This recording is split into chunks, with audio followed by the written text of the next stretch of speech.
Hello and namaste to all of you. This is Javin Shalu Singh from Department of Physiotherapy and Diagnosis from Jyoti Vidyapeeth Women's University. So, in previous sections, we were talking about the energy requirements of a normal person. So, I've told you that while calculating the energy requirements, we have to consider the energy required for your BMR, SDA, and extra energy expenditure on your physical activities.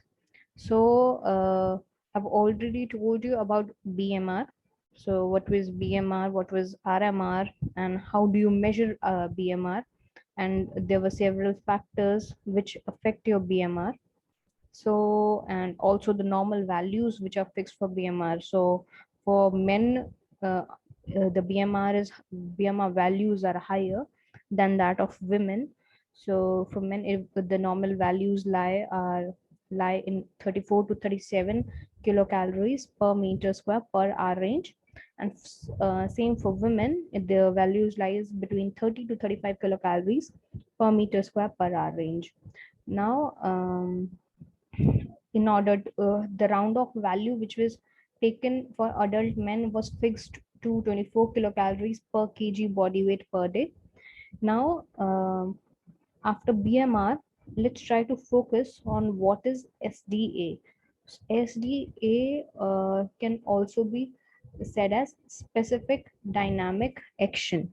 So it refers to increased heat production or increased metabolic rate following the intake of food or thermogenic effect of food or a diet induced thermogenesis.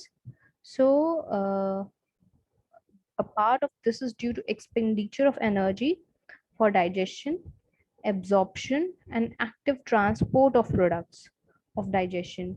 Now, another reason for this expenditure of energy is that reserve materials such as your glycogen, your triacylglycerols, your proteins, etc., they are synthesized from small molecules available after digestion. Now, this energy is basically trapped from previous available energy, so that the actual energy from the food is lesser than your theoretical calculation. SDA, or we can say specific dynamic action, it can be considered as the activation energy. So basically the amount of minimum energy that is required for the to initiate a chemical reaction or to activate a chemical reaction. Now this activation energy has to be initially supplied in order to reaction to start for a reaction to start. So let us suppose for a person who takes 250 grams of carbohydrate, right? So what was the energy produced by a carbohydrate, which I've told you in first lecture, was that 4 kilocalories. Okay. So for carbohydrates, it's 4 kilocalories. So it will produce for 250. So 250 grams of carbohydrate will produce how much of energy? 250 into 4, which is your 1000 kilocalories. But before this energy is trapped, about 10% of your energy, so 10% energy will be a 100 kilocalories, is drawn from the reserves of food. Okay, so the net energy is the net energy generation is only 1000 minus 100 will be a the which was, so 100 was your total, and 1000 was your total, and 100 which was reduced, it would come out to be 900 kilocalories. Now if the person wants to get 1000 kilocalorie, he or she would have to take 1100 kilocalories, because 100 would be definitely lost.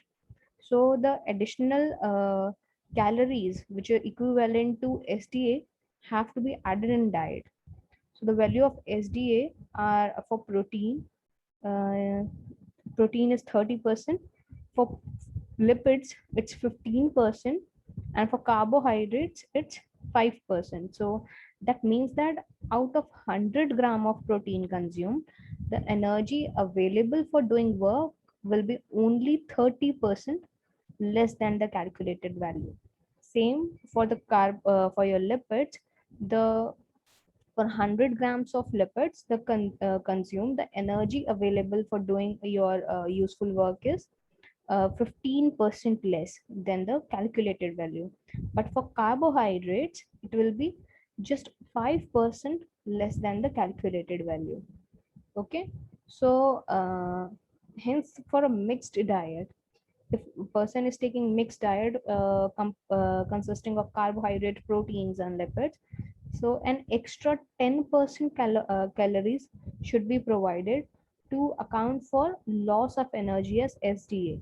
So in order to compensate the energy that is lost, we have to provide extra energy in the diet.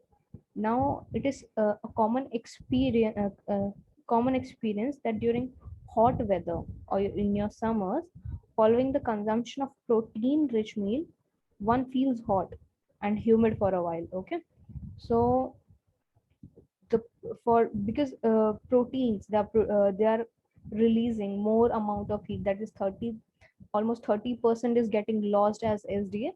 So more amount of heat is lost during protein diet.